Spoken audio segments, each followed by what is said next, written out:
what people are accessing is portals that take you to different time-space realities in different parts of the galaxy. There are places like that. I believe in that.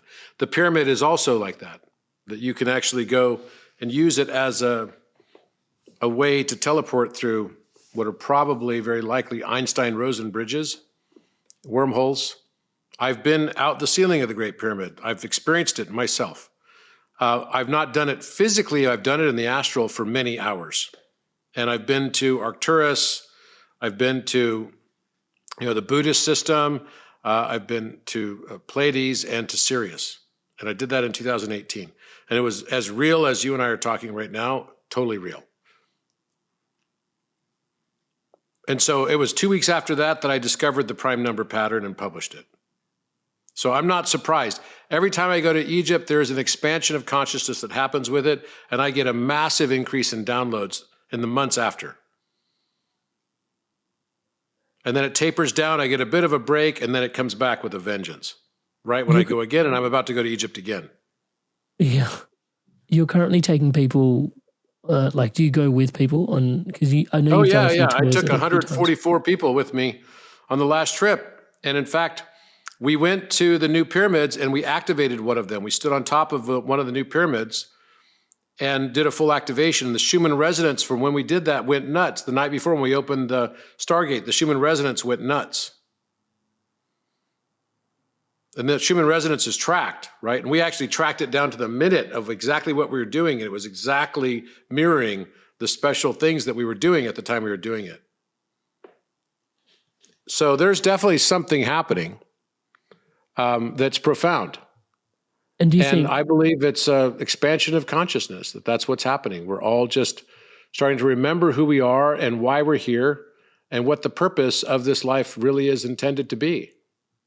And do you carry a frequency of trust that as the more and more of it emerges, what to do with it will also emerge as we continue down the path? Are you just carrying that as a trust within yourself? Yes, absolutely. Without a doubt. I carry it as a trust within myself.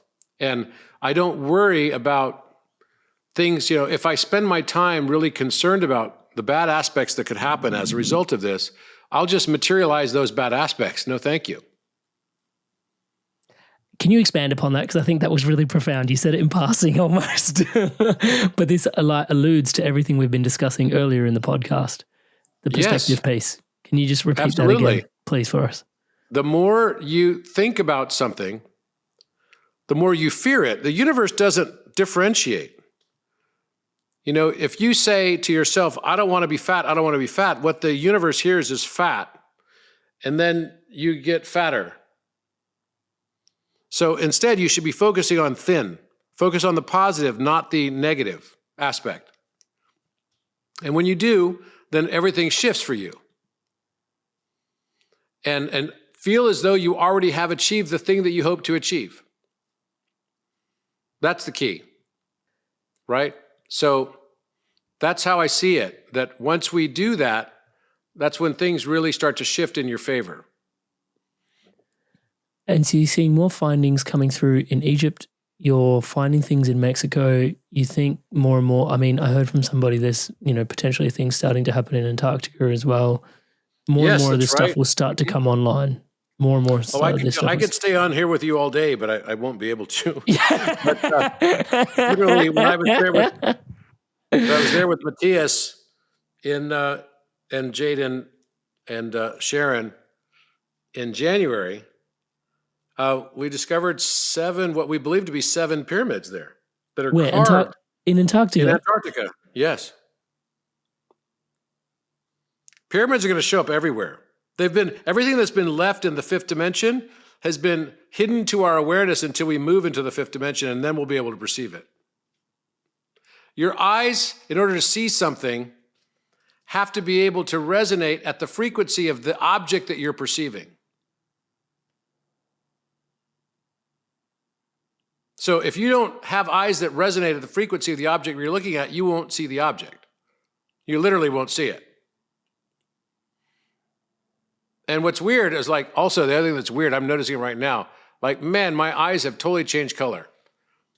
they've gone from being dark brown, kind of like yours, to now being like this strange in-between color that includes like gray. They went through a period where they were very green, and now they become gray. I don't know, see what you see the color as. I can see. Yeah, You see that? Yeah. It's weird. They're literally going through a transformation right now that I've never had my whole life. And so something is definitely happening with our anatomy. Something is definitely happening with our level of consciousness, our IQ and brain power. The superconscious mind integration is actually allowing us to access things and knowledge that we couldn't otherwise access before. Something is shifting. And I believe that it has to do with this balance of masculine and feminine and being able to perceive, the superconscious. The superconscious mind is what Carl Jung talked about, Maslow's hierarchy of needs, and Maslow talked about this. I think that's what we're on the precipice of realizing. And this is the moment in time when I believe, Metatron was supposed to be originally a man, Enoch, that turned into an angel. Shiva was Rama. Shiva is Metatron.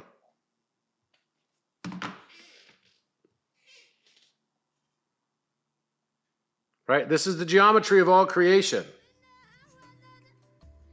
Right? So, what's kind of funny is my natal chart is this. You're going to laugh. I'll show it to you. It's so funny. Hey there, Inspired Evolutionary. If you absolutely loved this, well then here's a full conversation with this guest on the Inspired Evolution podcast. Check it out now.